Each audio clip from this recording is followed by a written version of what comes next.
Jake, I have to offer some, I think, pushback there. One on two fronts. One, I do think that you're accurately describing a psychological phenomenon where if people are getting a lot of criticism and pushback, some of which they perceive to be bad faith, there is an inclination to spend more time with people who have been nicer. I'm not saying that's a moral choice, but it is an obvious psychological outcome. And does that mean that people within the left community should perhaps extend more grace to each other so that that doesn't actually happen?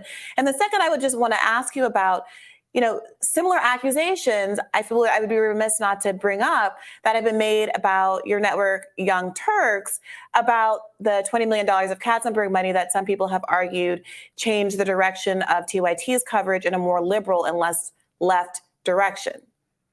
Yeah. Okay, so I'll take it one at a time. Should people show each other more grace on the left? Absolutely. At the same time, you notice a phenomenon. It's okay to point it out. So it's okay for us to point out what Jimmy does with his videos is super obvious. It's one thing to criticize the Democratic Party. As you can tell from this interview, I do it very regularly and very forcefully. It's another thing to say the Republicans are okay. The Republicans are not okay. The Republicans are a disaster. The Republicans are much worse than the Democrats. Okay, now on to the second issue. Yeah, so then people go and look around and they go, okay, well, the Young Turks got 20 million investment. Okay, now here's the things people don't know. People say Katzenberg was involved, no question. The amount he has is near microscopic. And by the way, we pay the money back. So I be honest, that's breaking news. We've never told anyone that, but we did. So that has no influence on us. But most importantly, Brianna. So pretty huge breaking news there from Cenk, that $20 million investment that everyone has talked so much about, ourselves included. According to Cenk, they paid it back. That's what he just said. He said, I've never said that before, but we paid it back, which is interesting. I mean, if so, obviously that's good. Like, I'm glad they did that, but I'm just a little bit curious as to how. Like, $20 million is a lot of money. How the fuck do you just pay back 20? Like, unless they just never even used it in the first place. They were just like, oh, it's been sitting in the bank, never used it. Now we're going to wire that right on back. But assuming they used the 20 million, then like, does Cenk just have 20 million to give back? That's crazy, right?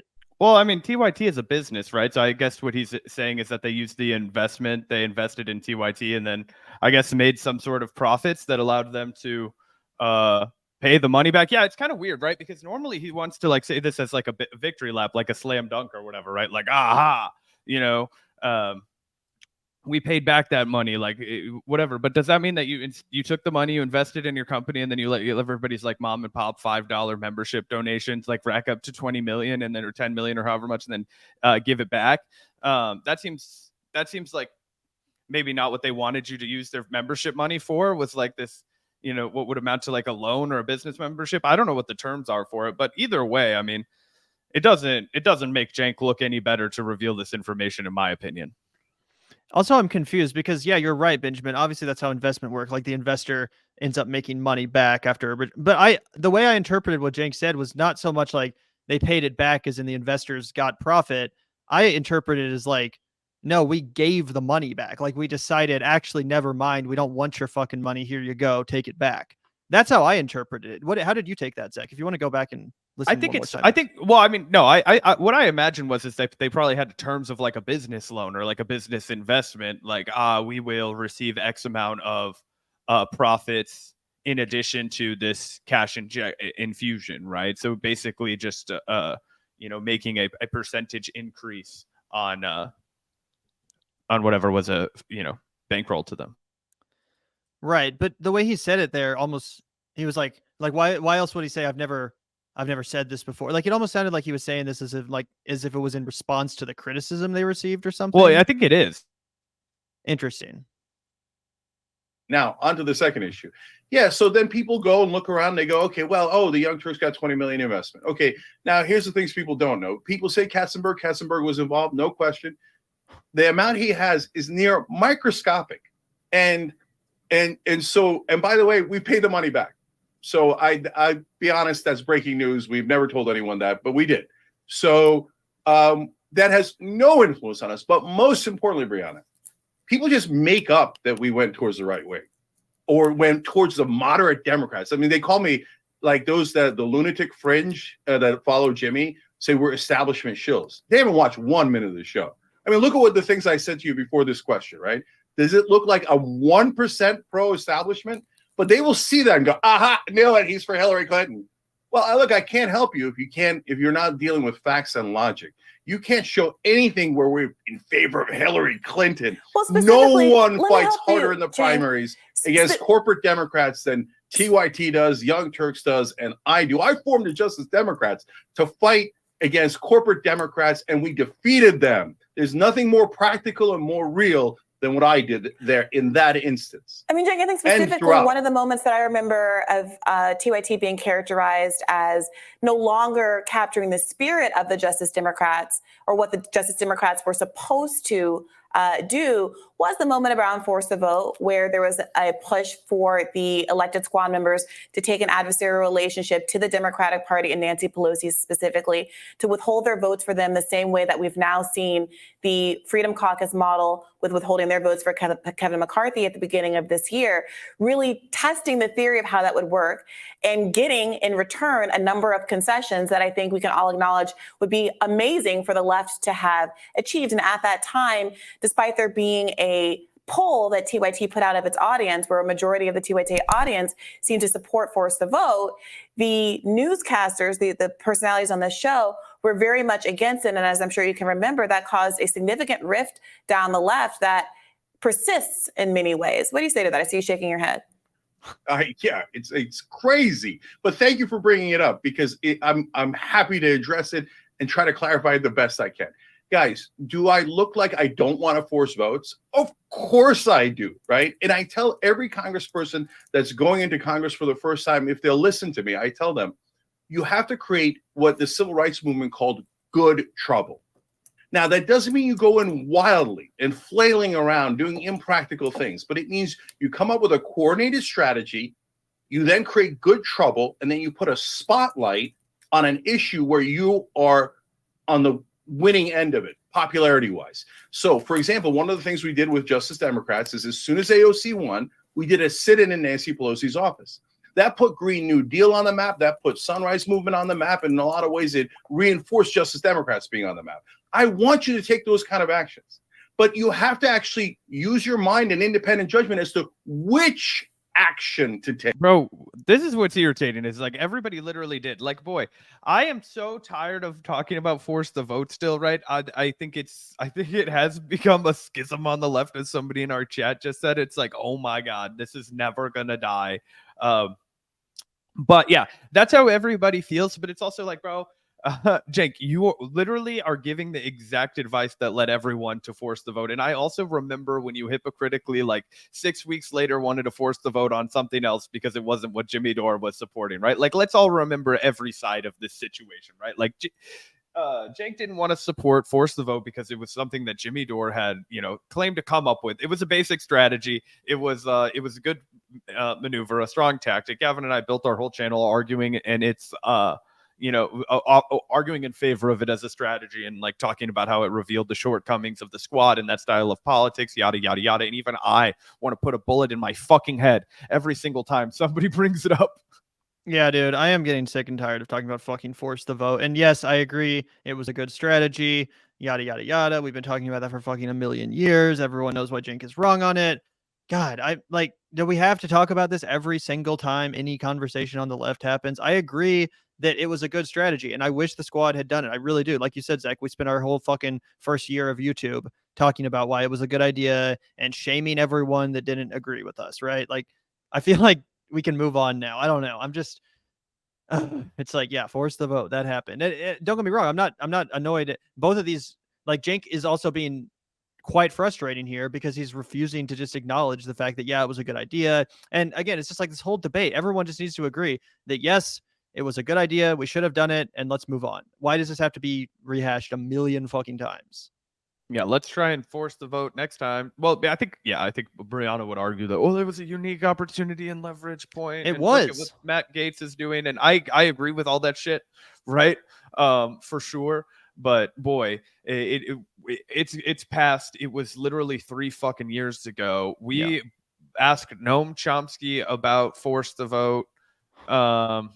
You know, particularly Gavin did, and then did one of his single greatest pieces of performance art. Before I decided that I wanted to be the comedian on the show, Gavin really took the world by storm and chugged an entire 1-liter glass bottle of Mexican Coca-Cola right in front of Noam Chomsky. It was a masterpiece. It was beautiful. I think that there's a motion capture of it in the Louvre, but you know, they could have moved it. Oh my god, yeah, dude. Like that was so long ago. Like that Noam Chomsky interview, that was when this all took place. Like we were so young and innocent. You know what I'm saying? Like I was practically fucking prepubescent at the time. Just kidding. But you know what I'm saying? Like it's been so goddamn fucking long since Force the Vote. And obviously I agree that it was like the substance of the argument very much so worth debating. That's why we did it at the time. But it has been literally 3 years. And I don't see how rehashing this conversation for the millionth time, I don't see how this is like in any way productive. I'm sorry, but I don't, because as you're about to see for the last 5 minutes of this debate, it's just going to once again derail any sense of what could have potentially been productive. Hey, so force a vote. Jimmy comes to me. Back then, we're still friends and allies. And I go, oh, look, it sounds like a pretty good idea. Okay, I definitely want to do something where we're forcing action, right? So what's your plan, Jimmy? He's like, well, we're going to force a vote and we're going to, get Medicare for all. I'm like, brother, I want Medicare for all. But you have to take steps. You have to take steps. If you go straight to Medicare for all, you have a 0% chance of it passing, and you're going to waste the power and the leverage. And who are you going to get as Speaker of the House? And he's like, I don't know. That's your strategy.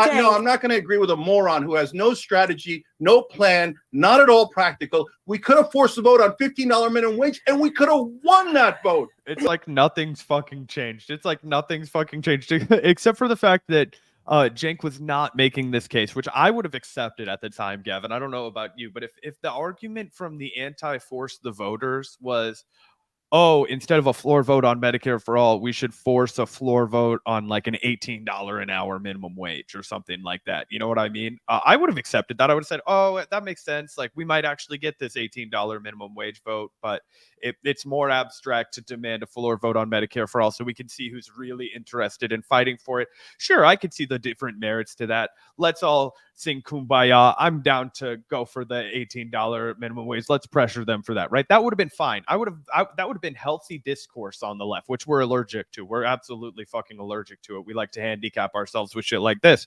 where we have the most unproductive conversations ever, and Cenk trying to rewrite history in the middle of it, because of course that's not what they were saying at the time. They were saying, this is crazy, this is stupid, like, you know, it's never going to work, like, blah, blah, blah, esoteric reason, blah, blah, blah. Is my memory serving me correctly in that, Gavin?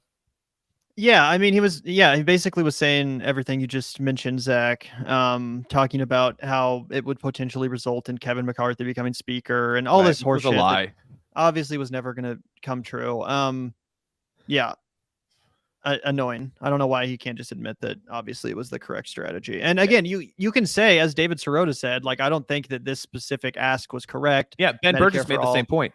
Right. And I think that was an equally legitimate opinion to have. I think that's what David Sirota said, where it was like, let's force the vote, just not for Medicare for all, but for something more obtainable. I think that's totally fine. I don't any variation of the ask was acceptable, in my opinion, as long as you acknowledge that the strategy itself was a good one.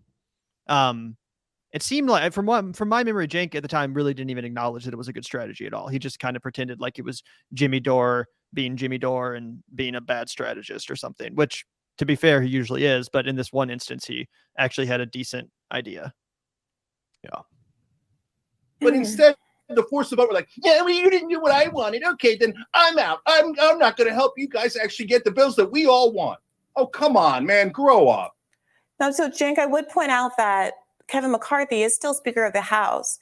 The issue was not whether or not Nancy Pelosi would necessarily become Speaker.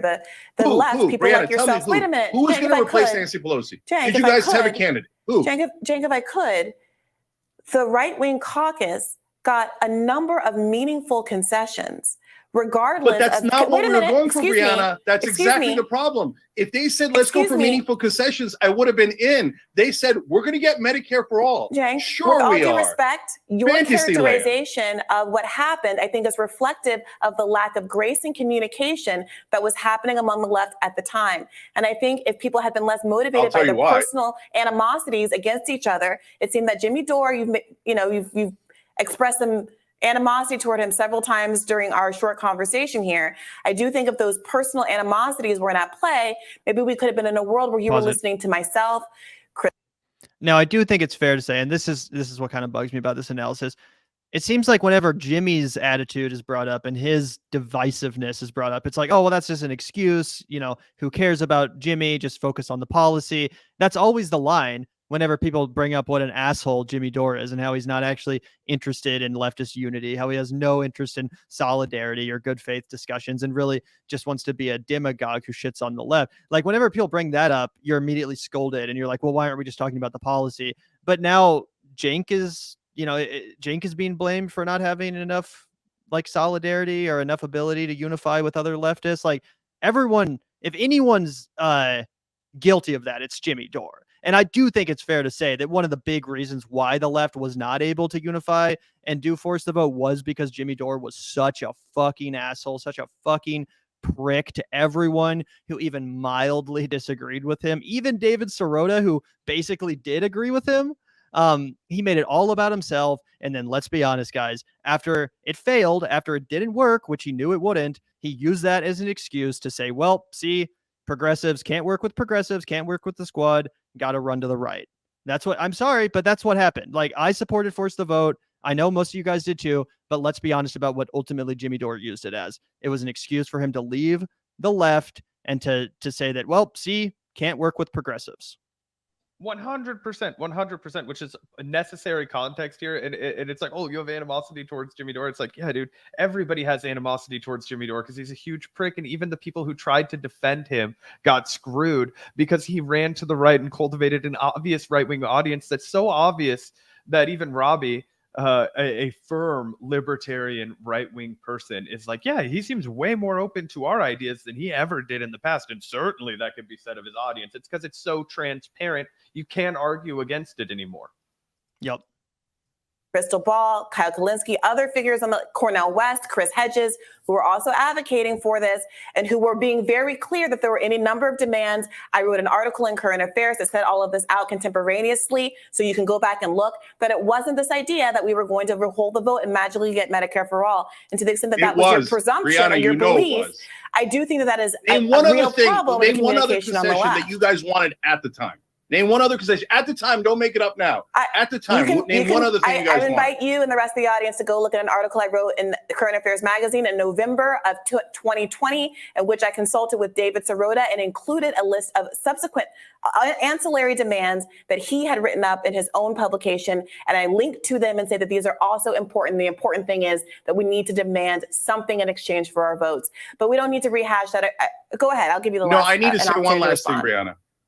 I need to say one last thing. You guys make it sound like we're the ones who have animus. No, be clear about how this thing started. As I told you in the beginning, I said, well, that's interesting. Let's have a conversation about strategy. And the minute I said, let's have a conversation about strategy, Jimmy said that we were taking money from the CIA and Nancy Pelosi. You just mentioned David Sirota. He also attacked David Sirota. He also attacked Amy Goodman from Democracy Now! and insinuated she was working with the CIA. So then I thought, well, no, I'm not going to work with a lunatic who thinks that Amy Goodman might be working with the CIA. And second of all, I didn't start the fight. This lunatic comes in frothing at the mouth. I'm being funded by CIA. And Nancy Pelosi. How are you supposed to have a rational conversation? Okay.